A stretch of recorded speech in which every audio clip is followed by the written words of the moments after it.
Hello students, हम लोग प्रश्नावली 9 पे हैं और आज की क्लास में हम लोग कुछ वस्तुनिष्ठ प्रश्नों को देखेंगे। क्या कह रहा है क्वेश्चन 1 नंबर से कि त्रिभुज ABC में एंगल ए एंगल सी के बराबर है, BC 3 सेंटीमीटर है एवं AC 4 सेंटीमीटर है, तो त्रिभुज ABC का परिमाप क्या होगा। चलिए, ये कैसा त्रिभुज होगा? समद्विबाहु त्रिभुज होगा, क्योंकि दो कोण बराबर दिख रहे हैं। एंगल ए एंगल सी के बराबर दिख रहा है, तो ऊपर यहाँ बी नाम देते हैं, यहाँ पे ए और यहाँ पे सी। एंगल ए एंगल सी के बराबर है, ठीक है। और AC दिया है 4 सेंटीमीटर, BC दिया है यहाँ पर 3 सेंटीमीटर, तो BC 3 है तो AB भी 3 सेंटीमीटर हो जाएगा। यहाँ से त्रिभुज ABC का परिमाप बताना है, तो ABC का परिमाप तीनों भुजाओं का योग ना जी, यानी कि 3 सेंटीमीटर 3 सेंटीमीटर 4 सेंटीमीटर, तो यहाँ पर 10 सेंटीमीटर, यानी कि बी नंबर ऑप्शन आपका हो जाएगा। क्वेश्चन नंबर 2 देखिए, त्रिभुज ABC में AB BC से ग्रेटर है, तो कौन सा इसके लिए सही है? तो AB जो भुजा बड़ी है, तो भुजा के सामने कोण एंगल C होगा और BC के सम्मुख कोण एंगल A होगा, यानी कि कोण C जो होगा कोण A से बड़ा होगा। A नंबर आंसर हो जाएगा। देख लो, यहाँ AB लिखा है तो C वाला नाम यहाँ पर दे देंगे, उसके सम्मुख में तो C ना होगा जी। अगर भुजा AB है तो सम्मुख में C होगा, भुजा BC है तो सम्मुख में A होगा, यानी कि एंगल C ग्रेटर हो जाएगा एंगल A से। ठीक है।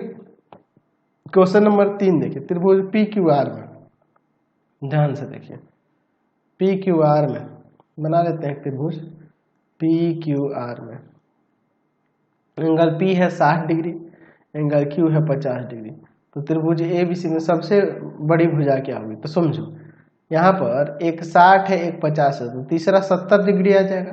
तो जो कोण 70 डिग्री हो रहा है, तीनों का मिला के 180 होता है ना, तो 50 60 है तो 70 होगा ना जी, तो इन्हें मिला के 180 होगा, तो इसकी सम्मुख भुजा बड़ी होगी, यानी कि PQ बड़ा हो जाएगा ना, यानी कि C नंबर इसका आंसर हो जाएगा। क्वेश्चन नंबर 4 देखिए, क्या कह रहा है, दी गई आकृति में AB AC के इक्वल है, AD माध्यिका है, ये सामने वाली भुजा को दो बराबर भाग में बांटेगी, तो एंगल BAD की माप क्या होगी? BAD इसकी माप पूछेगा। देखिए, ये 35 डिग्री है, ये वाला भी कोण 35 डिग्री होगा। और समद्विबाहु त्रिभुज की जो माध्यिका होती है ना, यह इस कोण का समद्विभाजक भी होता है। ये 35 35 70, तो ये पूरा कोण कितना होगा? 110 डिग्री होगा ना जी। हमें BAD ये हाफ हो जाएगा, 55 डिग्री हो जाएगा, यानी कि D नंबर आंसर हो जाएगा। समझ गए ना। चलिए, क्वेश्चन नंबर 5 देखिए, दी गई आकृति में ABCD एक दूसरे को समद्विभाजित करती है। देखिए, समद्विभाजित कर रहा है, AD का मान यहाँ पे दिया है 6 सेंटीमीटर, BC, तो देखो ये समद्विभाजित कर रहे हैं, त्रिभुज को सर्वांगसम कर देंगे, और जब ये सर्वांगसम हो जाएगा तो सम्मुख भुजा बराबर हो जाएगी, तो AD किसके बराबर होगा? BC के नंबर बराबर होगा, यानी कि BC भी आपका 6 सेंटीमीटर आ जाएगा, यानी C नंबर आंसर हो गया। चलते हैं नेक्स्ट क्वेश्चन पे। क्वेश्चन नंबर 6 देखिए, दी गई आकृति में कौन सा कथन सही है? देखिए यहाँ पर इसमें कौन सा कथन सही होगा, ये हमें बताना है।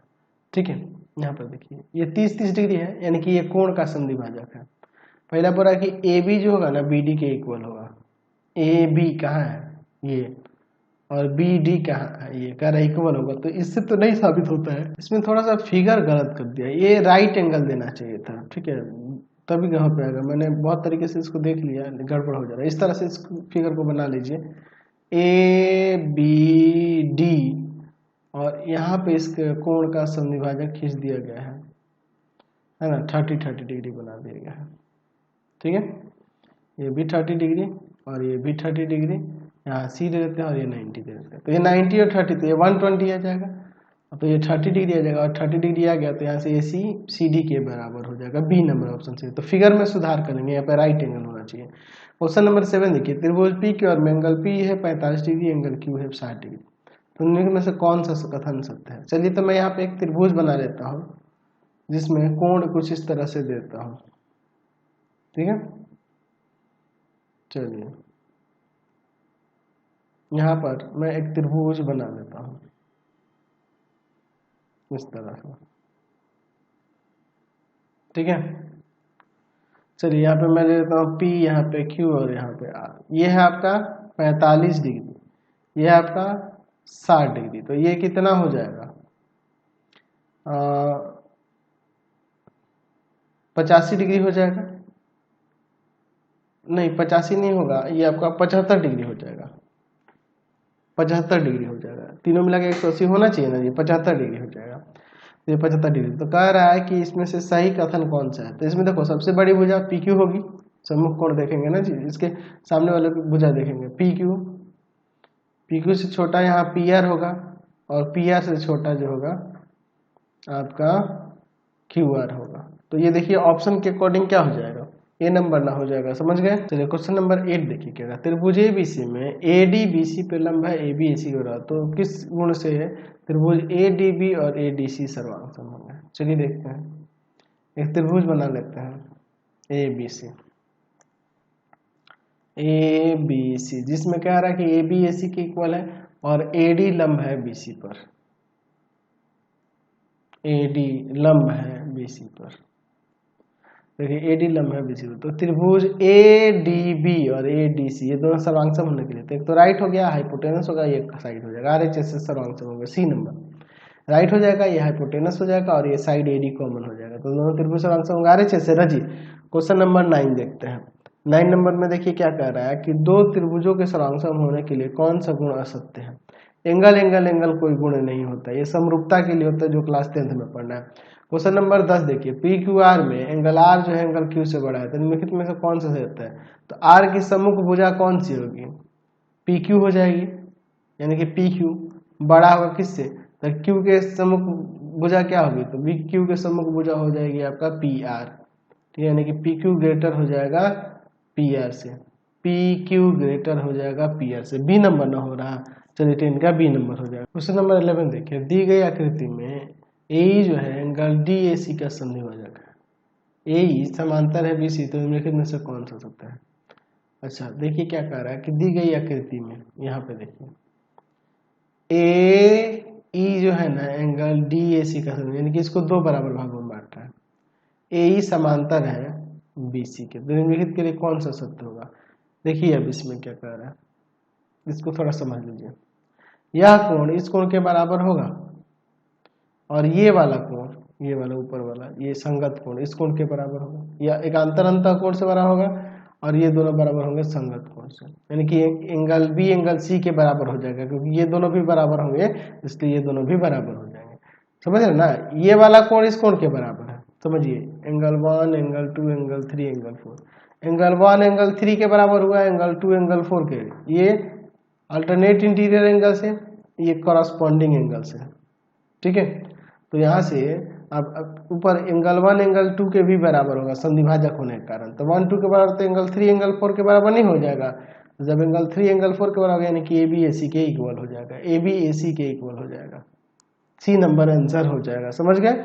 चलिए क्वेश्चन नंबर अब 12 देखते हैं। क्या कह रहा है कि दी गई आकृति में एंगल BEC का मान क्या होगा?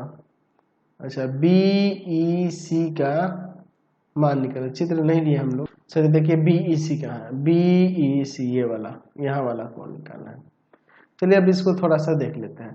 देखिए ये जो बाह्य कोण है, इस सुदूर दो अंतः कोणों के योग के बराबर होगा। अगर इसको x से सपोज कर लें तो x प्लस का 30 डिग्री किसके इक्वल होगा? 60 डिग्री के इक्वल होगा ना, बहिष्ठ कोण से, ये दोनों इसके इक्वल होंगे, यानी x का मान 30 डिग्री आ जाएगा, ये 30 डिग्री हो गया। ये 30 डिग्री, तो शीर्षाभिमुख कोण से, वर्टिकली अपोजिट एंगल से, यहाँ भी 30 डिग्री हो जाएगा, ठीक है। तो त्रिभुज यहाँ पे कुछ देते हैं, त्रिभुज किस में? AEO में एंगल A दिया है, एंगल AEC नहीं पता, AEC यहाँ पर नहीं पता है। अच्छा हमें BEC ये वाला कोण निकला, कोई दिक्कत नहीं है। चलिए तो ये त्रिभुज AEO में देखो ना, हम लोग ये तीनों कोणों का योग लेने की जगह पे हम लोग क्या करते हैं, ये जो बहिष्ठ कोण होगा एंगल BEC किसके इक्वल होगा? एंगल A और प्लस एंगल AOE के बहिष्ठ कोण से। ये तो ये 40 डिग्री है और ये अभी हमने 30 निकाला, दोनों मिलकर 70 डिग्री हो जाएगा। B नंबर आंसर हो जाएगा। नेक्स्ट क्वेश्चन देखते हैं 30 नंबर। यदि A B एवं C किसी त्रिभुज की 3 भुजाएं हो तो निम्नलिखित में से कौन सा सत्य है? दो भुजा का अंतर तीसरी भुजा से छोटा होता है, ये गलत हो जाएगा। दो भुजा का योग तीसरी भुजा से बड़ा होना चाहिए, ये बराबर नहीं होना चाहिए। हाँ देखिए, दो भुजा का योग तीसरी भुजा से बड़ा है, D नंबर आंसर सही हो जाएगा। चलिए अब इसके बाद 14 नंबर देखते हैं। दी गई आकृति में PM निकालना है, इसका मान देखिए। अब यहाँ पर हम लोग क्या कर सकते हैं, यहाँ पर PM निकालना है, ठीक है ना जी। तो देखिए अब यहाँ पर इस में त्रिभुज में देखिए, ये अगर हम लोग PL निकालना चाहेंगे, PL तो PL कितना आ जाएगा? रूट अंडर OP का स्क्वायर माइनस में OL का स्क्वायर, है ना, 5 का स्क्वायर माइनस 3 का स्क्वायर, रूट अंडर आ जाएगा 25 माइनस का 9, रूट अंडर 16 यानी कि 4 सेंटीमीटर। तो ये 4 सेंटीमीटर हुआ, तो ये भी 4 ही होगा सर्वांग सम होने के कारण। चलिए सी नंबर हो जाएगा। क्वेश्चन नंबर 15 देखिए, यदि किसी त्रिभुज की दो माध्यिकाएं समान हो वो किस प्रकार का त्रिभुज होगा।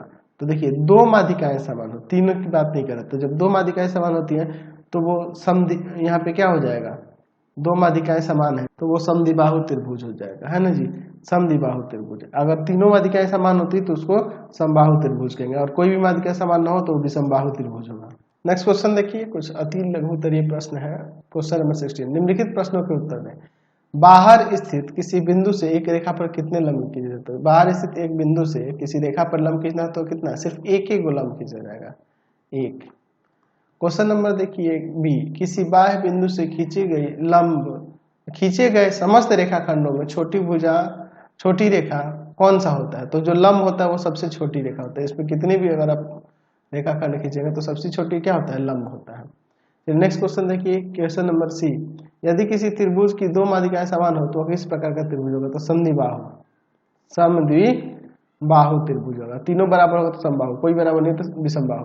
यदि किसी समबाहु त्रिभुज की एक भुजा बढ़ाई जाए तो बहिष्ठ कोण कितने अंश का होगा। तो देखिए समद्विबाहु त्रिभुज है तो इसका प्रत्येक कोण 60 डिग्री होता है, तो अगर बहिष्ठ कोण की बात करें तो 120 होगा, तभी ना ये दोनों मिलकर 180 डिग्री हो जाएगा, 120 डिग्री होगा।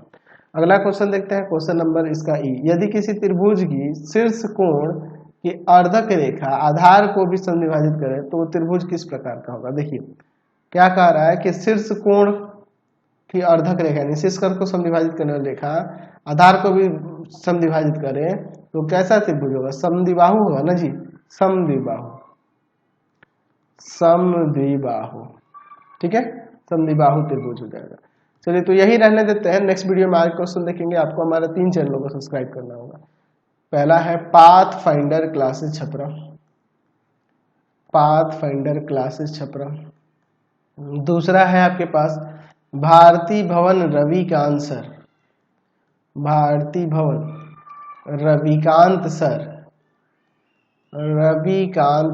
और तीसरा चैनल है Ravikant sir RD Sharma solution. तीनों चैनल को सब्सक्राइब कर लेंगे। इससे रिलेटेड वीडियो के लिए सीधे डिस्क्रिप्शन में जाएंगे, इससे रिलेटेड नोट्स के लिए गूगल पे जाकर सर्च करेंगे www.ravikantsir.in, और यहाँ जाकर आप सभी क्लासेस के नोट्स उनके PDF को डाउनलोड कर सकते हैं, पढ़ सकते हैं। इंस्टाग्राम और फेसबुक पे जाकर पाथ फाइंडर क्लासेस छपरा को लाइक एंड फॉलो करना नहीं भूलेंगे। Thanks for watching the video. Comment करके जरूर बताया करें कि हमारे चैनल के वीडियोज आप सभी को कैसे लगते हैं। Thanks for watching.